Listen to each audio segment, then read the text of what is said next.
এবার ইরানি ক্ষেপণাস্ত্র ইসরায়েলের জন্য দুঃস্বপ্ন, হুঁশিয়ারি হুতি বিদ্রোহীদের। আরো বিস্তারিত জানিয়ে দিব। এদিকে হামাসের টানেল গুড়িয়ে দেওয়ার দাবি ইসরায়েলের। এবার ৪৮ ঘন্টার মধ্যে হামাস ঠেকাতে পরিকল্পনা চান নেতানিয়াহু। এদিকে ইসরায়েলি হামলায় ২৪ ঘন্টায় নিহত অন্তত ৭১ জন ফিলিস্তিনি। আরো জানিয়ে দিব, এবার আমেরিকার মুখে কঠিন থাপ্পড় দিয়েছে ইরান, দাবি খামেনির। এদিকে যুদ্ধ অপরাধী হিসেবে পুতিনের বিচারের আহ্বান জেলেনস্কির।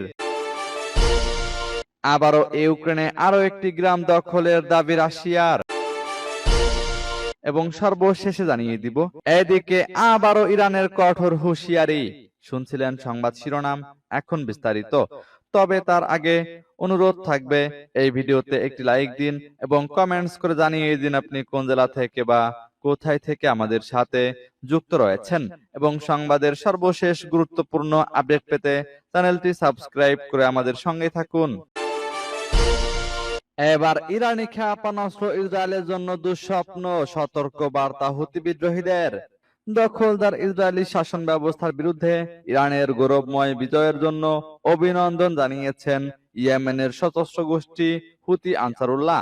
সংগঠনটির নেতা আব্দুল মালিক আল হুতি বলেছেন, ইরানি ক্ষেপণাস্ত্রগুলো ইহুদিবাদী সত্তার জন্য এক চরম দুঃস্বপ্ন। বৃহস্পতিবার বিকালে রাজধানী সানা থেকে টেলিভিশনে সম্প্রচারিত এক ভাষণে আল হুতি বলেন, ইরানের বিজয় সমগ্র মুসলিম বিশ্বের জন্য একটি বিজয়। তিনি বলেন, আগ্রাসী, নিপীড়ক ও অপরাধী ইসরায়েলি শত্রুর বিরুদ্ধে ইরানের মহান বিজয়ের জন্য আমরা ইরানকে অভিনন্দন জানাই।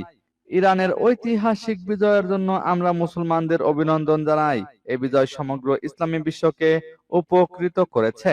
ইরানের কাছে ইহুদিবাদী শত্রু ও তার অপরাধী মিত্র যুক্তরাষ্ট্র, ব্রিটেন, জার্মানি এবং ফ্রান্স যে পরাজয় বরণ করেছে তা সমগ্র মুসলিম উম্মার জন্য একটি বিজয়। তিনি আরো বলেন, কয়েক দশক ধরে ইসলামী বিশ্ব শত্রুদের দ্বারা সৃষ্ট সংকটে জর্জরিত।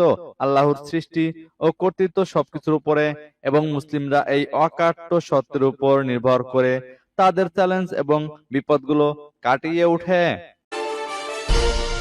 এদিকে হামাসের টানেল গুড়িয়ে দেওয়ার দাবি ইসরায়েলের। উত্তর গাজায় হামাসের একটি টানেল গুড়িয়ে দেওয়ার দাবি করেছে ইসরায়েলি সেনাবাহিনী। শুক্রবার এক প্রতিবেদনে এ তথ্য জানিয়েছে কাতার ভিত্তিক সংবাদ মাধ্যম আল জাজিরা। ইসরায়েলি সেনাবাহিনীর মতে ২০১৪ সালে গাজায় যুদ্ধের সময় সেনাদের উপর মারাত্মক হামলায় ব্যবহৃত উত্তর গাজার বেইত হানুনের একটি টানেল সম্প্রতি ধ্বংস করা হয়েছে। বিবৃতিতে বলা হয়েছে, সেনারা অপারেশন প্রোটেক্টিভ এজ চলাকালীন হামাস যোদ্ধাদের ব্যবহৃত ভূগর্ভস্থ পথ ধ্বংসের কাজ সম্পন্ন করেছে, যারা বেশ কয়েকজন ঊর্ধ্বতন ইসরায়েলি সামরিক কর্মকর্তাকে হত্যা করেছিল। ইসরায়েলি বাহিনী এর আগেও দাবি করেছে ওই এলাকায় তাদের অভিযানে কয়েক ডজন সামরিক অবকাঠামো খুঁজে পেয়েছে, ধ্বংস করেছে এবং হামাস যোদ্ধাদের হত্যা করেছে। ২০২৩ সালের ৭ অক্টোবর ইসরায়েলে হামলা চালায় ফিলিস্তিনি স্বাধীনতাকামী সংগঠন হামাস। এতে প্রায় ১২০০ জন নিহত হয় এবং ২৫১ জনকে জিম্মি করা হয়। ওই দিন থেকেই গাজায় ব্যাপক হামলা শুরু করে ইসরায়েল। এবার ৪৮ ঘন্টার মধ্যে হামাস ঠেকাতে পরিকল্পনা চান নেতানিয়াহু। গাজায় মানবিক সহায়তা আবারও হামাসের দখলে যাচ্ছে, এমন তথ্য পাওয়ার পর ইসরায়েলের প্রধানমন্ত্রী বেনিয়ামিন নেতানিয়াহু ও প্রতিরক্ষা মন্ত্রী ইসরায়েল কাতজ সেনাবাহিনীকে ৪৮ ঘন্টার মধ্যে একটি কার্যকর পরিকল্পনা তৈরির নির্দেশ দিয়েছেন বলে জানিয়েছে আল জাজিরা। বুধবার রাতের ঠিক আগে এই যৌথ বিবৃতিতে বলা হয়, আজ প্রাপ্ত তথ্যে জানা গেছে যে হামাস আবারও গাজার উত্তর অঞ্চলে প্রবেশ করা মানবিক সাহায্য নিজেদের দখলে নিচ্ছে এবং সাধারণ জনগণের কাছ থেকে ছিনিয়ে নিচ্ছে। এই নির্দেশনার মধ্য দিয়ে গাজার অবরুদ্ধ এলাকার ভেতরে সহায়তা বিতরণ নিয়ে ইসরায়েলি নেতৃত্বের নতুন মনোযোগ প্রতিফলিত হলো।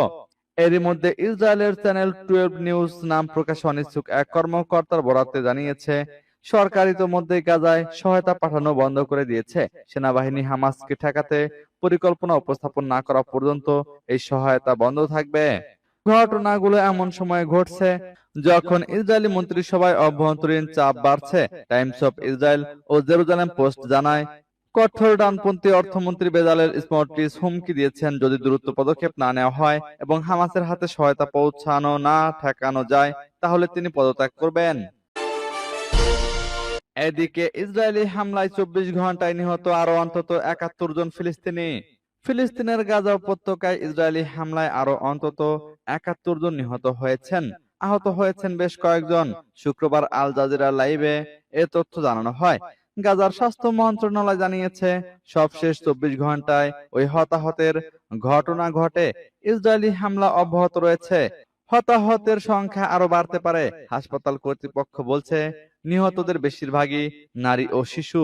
এদিকে গাজা সরকার জানিয়েছে, গত ১ মাসে বিতর্কিত গাজা হিউম্যানিটেরিয়ান ফাউন্ডেশনের পরিচালিত সহায়তা কেন্দ্রে প্রাণ হারিয়েছেন অন্তত ৫৪৯ জন। হতাহত ব্যক্তিদের মধ্যে এমন অনেকে আছেন যারা খাদ্য সহায়তার জন্য অপেক্ষা করছিলেন বলে জানিয়েছে আল জাজিরা। এর আগের দিন গাজায় নিহত হন অন্তত ৭৯ জন।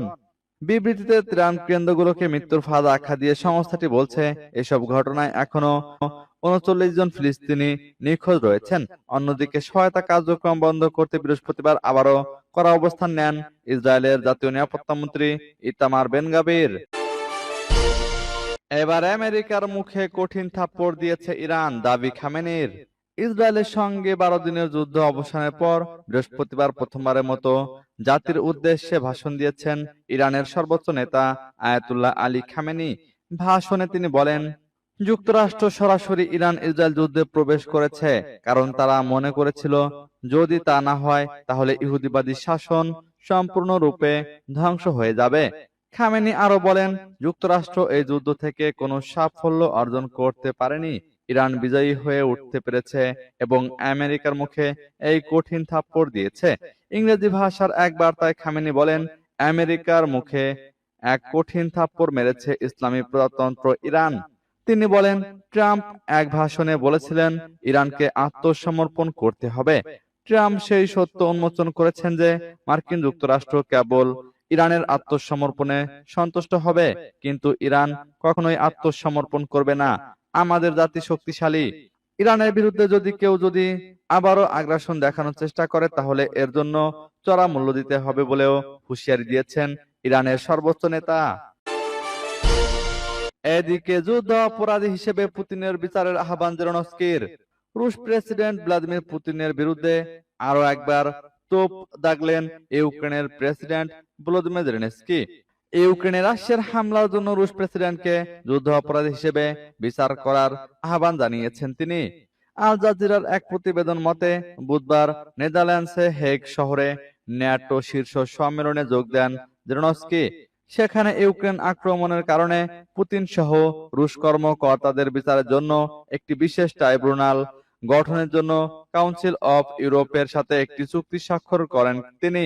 কাউন্সিল অফ ইউরোপের সেক্রেটারি জেনারেল আলাইন বেরসেটের সাথে চুক্তি স্বাক্ষরের পর জেলেনস্কি বলেন, আমাদের স্পষ্টভাবে দেখাতে হবে যে আগ্রাসন চালালে শাস্তি পেতে হয় এবং আমাদের অবশ্যই সেটা একসাথে নিশ্চিত করতে হবে। সমগ্র ইউরোপকে এগিয়ে আসতে হবে।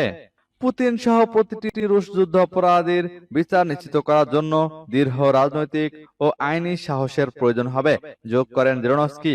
পুতিনের বিরুদ্ধে এরই মধ্যে হেগের আন্তর্জাতিক অপরাধ আদালতের পক্ষ থেকে গ্রেপ্তারি পরোয়ানা জারি করা হয়েছে। এবার ইউক্রেনের আরো একটি গ্রাম দখলের দাবি রাশিয়ার। ইউক্রেনের পূর্বাঞ্চলীয় দনেতস্ক অঞ্চলের ইয়ালতা গ্রাম দখলের দাবি করেছে রাশিয়া। তুরস্কের রাষ্ট্রীয় সংবাদ মাধ্যম আনাদোলু এজেন্সি তাদের এক প্রতিবেদনে এই খবর জানিয়েছে। প্রতিবেদনে বলা হয়, রুশ প্রতিরক্ষা মন্ত্রণালয় বুধবার এক বিবৃতিতে জানিয়েছে, তাদের ভোস্তক বাহিনীর পরিচালিত সামরিক অভিযানের মাধ্যমে এই গ্রামটি রুশ সেনাদের নিয়ন্ত্রণে এসেছে। এছাড়া ইউক্রেনের বিভিন্ন সামরিক স্থাপনায় ব্যাপক হামলা চালানোর কথাও জানিয়েছে মস্কো।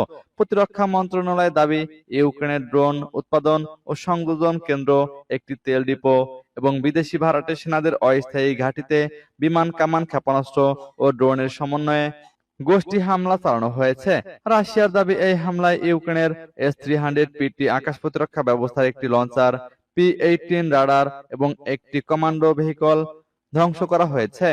এছাড়া গত ২৪ ঘন্টায় রুশ আকাশ প্রতিরক্ষা বাহিনী ৭টি মার্কিন নির্মিত JDAM গাইডেড বোমা এবং ৩৩৫টি ইউক্রেনীয় ড্রোন ভূপাতিত করেছে বলেও দাবি করা হয়েছে, সূত্র আনাদোলু এজেন্সির। এদিকে আবারও ইরানের কঠোর হুঁশিয়ারি। ইরানের শত্রুদের সতর্ক করে আবারও হুঁশিয়ারি দিয়েছেন ইসলামিক রেভলিউশনারি গার্ড কর্পসের commander in chief general Mohammad Pakpour. বুধবার তিনি বলেন, শত্রু কোনো ভুল করলে দৃঢ় এবং সমুচিত জবাব দিবে তেহরান, আর সেজন্য আমাদের সকল যোদ্ধা সর্বদা প্রস্তুত রয়েছে। জেনারেল মোহাম্মদ পাকপোর বলেন, আমাদের সকল যোদ্ধা বন্দুকের ট্রিগারে আঙুল চেপে রেখেছে। শত্রু যদি ভুল করে তাহলে তাদের দৃঢ় ও শক্তিশালী জবাব দেওয়া হবে, ঠিক যেমনটা তারা গত 12 দিন ধরে পেয়েছে। দেশ রক্ষার্থে এক মুহূর্তের জন্য আমরা দ্বিধাবোধ করি না।